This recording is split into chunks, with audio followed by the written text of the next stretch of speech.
lesson 47 deals with a couple of concepts. One is the vertical sinusoid translation and arctangent. And this book has a tendency to kind of cover multiple different concepts that don't necessarily have anything directly to do with each other. It's been a while since we looked at, well, really since we looked at anything besides ACT stuff.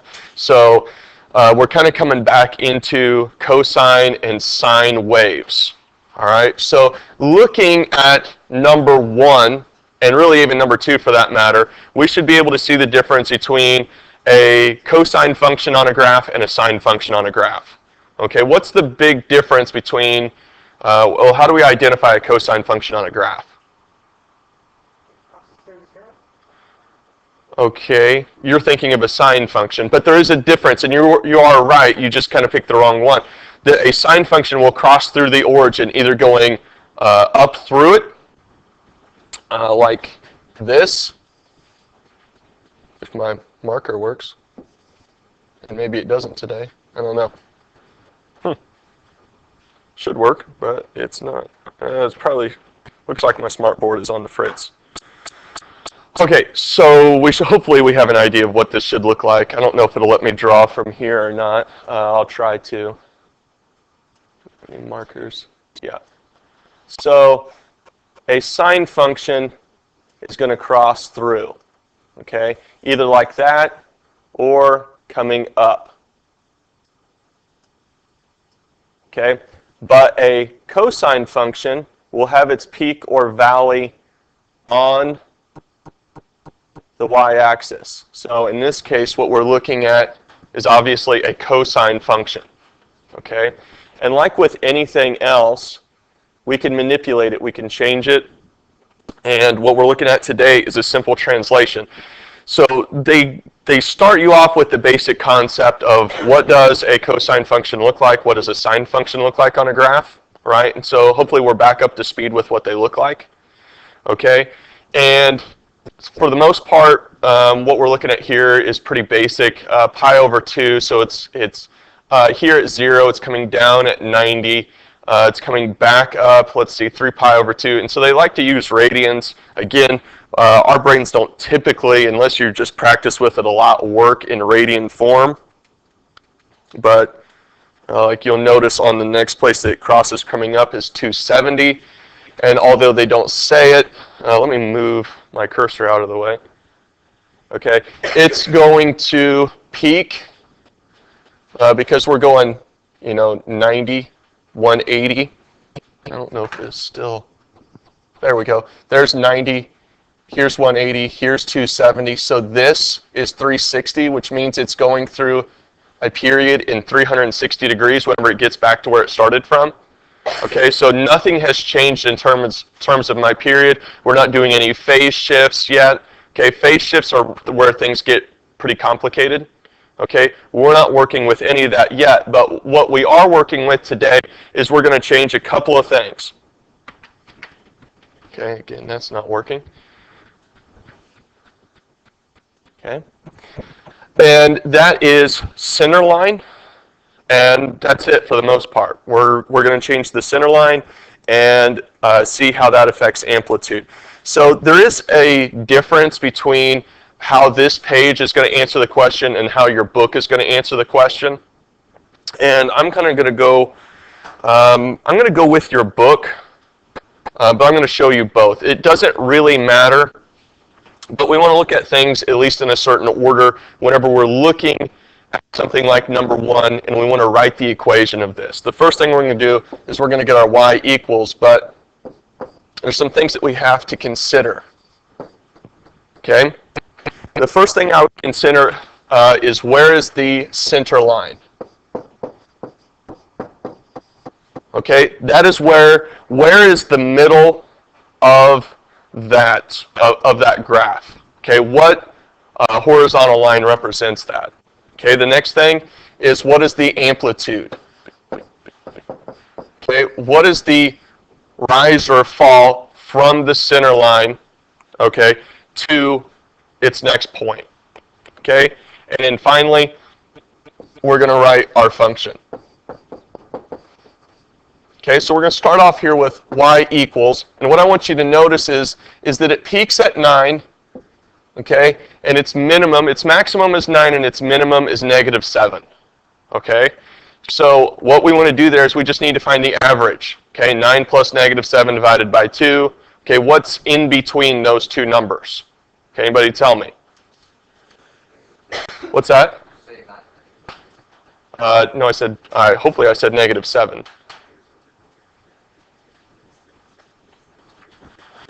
One. Okay, because what we're saying here is that the center line is not the x-axis. Okay, the center line is 1. And so what I'm going to write here first is 1. That's my center line. Does that make sense so far?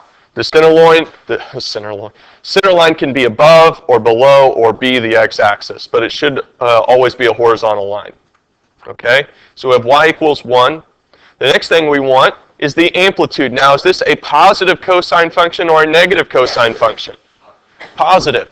So how far does it rise from 1 to 9? 8. So my amplitude is 8. Okay? We already said that our function was cosine, correct?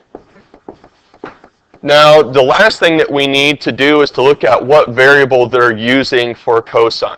Okay, are they using x or are they using theta? They're using x. Okay? Because there's an x there. When it's theta, there will be a theta there. Okay? Now, the reason, and you'll see down here that things are in a different order. I don't know if this will let me, right now it's not letting me change colors.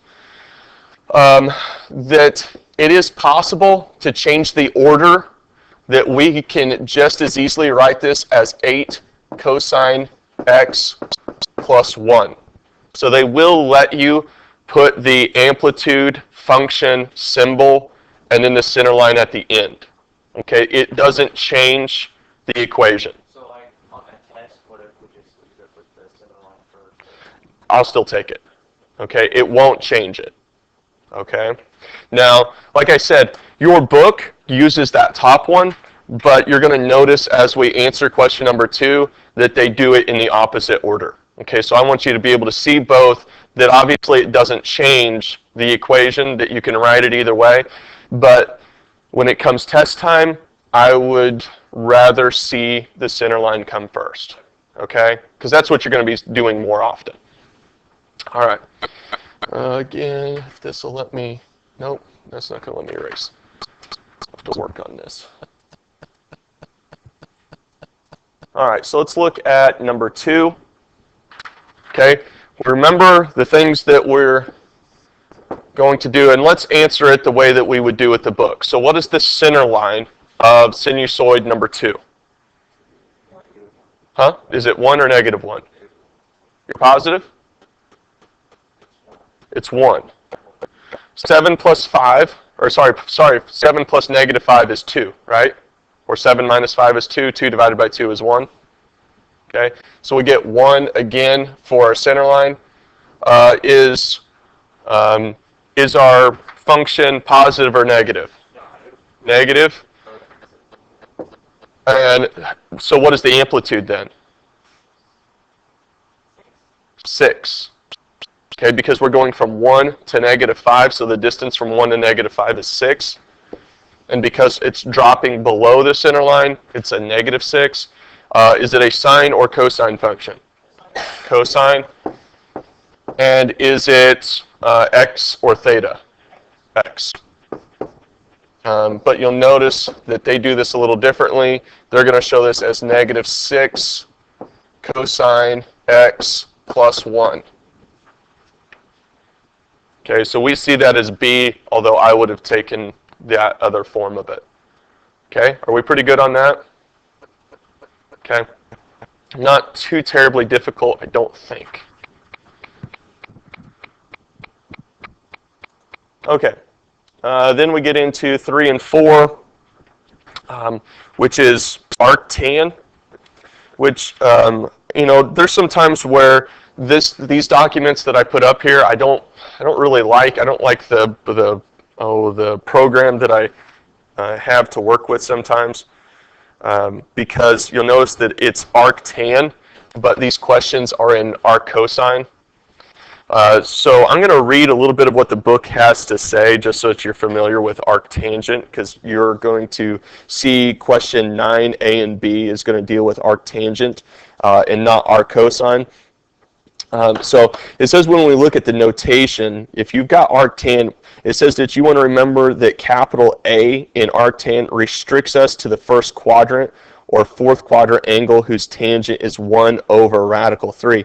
Thus, the problem simplifies to sine 30 degrees equals 1/2. So what I'm going to actually do in this case is I'm going to put that question up on the board, and hopefully that you'll understand what they're talking about there. Okay? So with that first question where it's sine, in fact, let me do that. I'm going to put this question on another page, okay, so that we're getting that concept. Okay, it says solve sine arctan 1 over radical 3. Okay, so the first thing I'm going to do is I'm going to solve what's inside the parentheses. Okay, so I'm going to make a coordinate plane, and I'm going to fill out 1 over radical 3. Well, tangent is opposite over adjacent, and both those numbers are positive, and they're telling me that that A restricts me to either the first or the fourth quadrant, and that's what it says, the first or fourth quadrant. Well, in the fourth quadrant, I've got a positive here and a negative here, which I don't have a negative in either of those cases. So I'm actually restricted to the first quadrant in this one, where opposite of my reference angle is 1 and adjacent is radical 3, meaning that as a reference triangle, my hypotenuse is 2. You follow me? Okay. So I know that what we have here, if this is 1, then this is what? 30 degrees. Okay? So they're asking, what is the sine of this? Because notice that it's sine parentheses, so I'm multiplying sine times the tangent of 1 over radical 3. So I'm saying, what is the sine of this? So the sine of this, or the sine of 30 degrees, is opposite over hypotenuse. Sine equals 1/2. Okay, and so you'll see that if you're looking at page 330, 47b. Okay, now the next one down, they said evaluate arctan of tangent 135 degrees. Yeah, go ahead. Can you do that? Yeah, you can. And I'm going to show you how to do these in your calculator that you'll get an automatic answer. But I do want you to understand the visual component to it. Okay? Gosh, this is going to drive me crazy.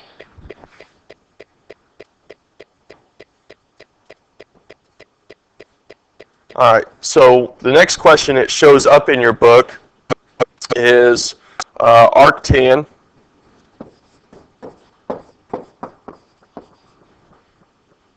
tangent 135 degrees. So we start from the same spot, which is graphing it. Okay? Now, 135 degrees is right there, right? Here's 45, there's 45.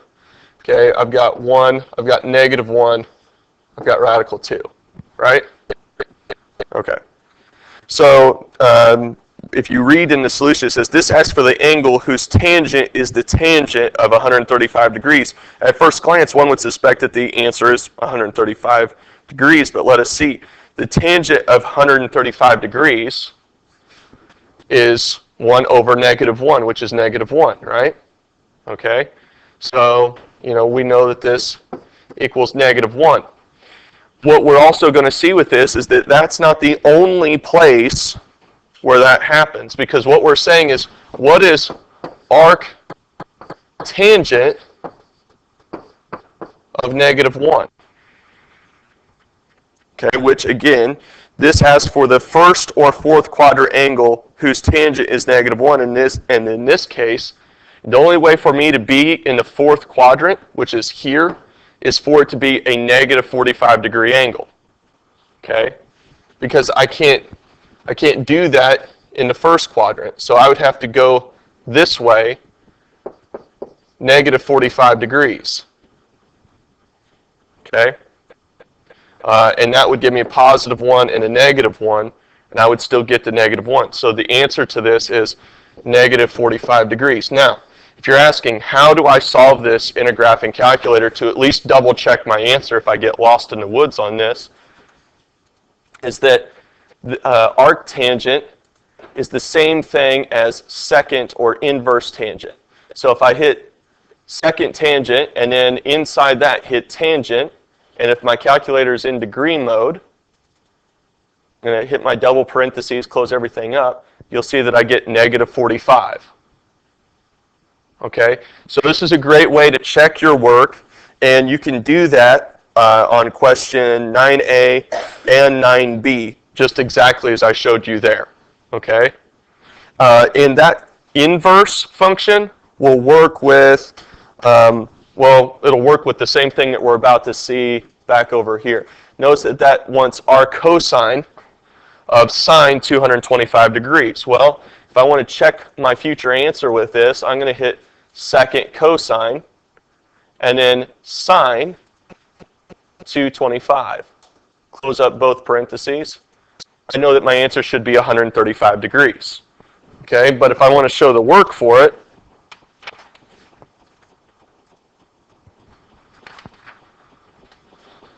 we start off with the 225. 225 brings me 45 down here, right? Okay, where I've got negative 1, radical 2. So the sine of 225 is negative 1 over radical 2.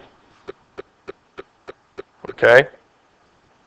And the other place where this occurs is right here, okay, which is at 135 degrees. Okay? Wait, how come it's not just 180 degrees? Okay, what we're saying here is negative 1 over radical 2, right? Okay, let's see. You're asking why isn't it 180 degrees? Yeah, because the first No, because we're not talking about that. We're talking about this line right here. So what was that 225? We're talking about what else is at negative 1 over radical 2. Okay? why do we do Well, like I said, for now, I'm probably going to stop there because I'm assuming that there's going to be some different rules in terms of the cosine function versus the tan function. Because, you know, what they do tell you there is remember the capital A in arctan restricts to the first quadrant. Well, we're not restricted to the first quadrant. So I think that there's probably a different rule with arccosine than there is arctangent. Okay, which is why, like I said, I don't really like that this does arccosine instead of arctangent. Okay? But you did see how to use your calculator in any case, correct? So again, if you were to take the ACT again, you saw a question like that, don't mess with trying to draw the coordinate plane and put the triangle on it and put the ratios in and everything. What it's going to look for is probably the degree. Okay? So jump to that. All right, does that pretty well sum up what we need to get started? Okay. Now, again, you could check this answer in your calculator on number 4, but you should get, I believe, 150 degrees, right? Okay. Go ahead.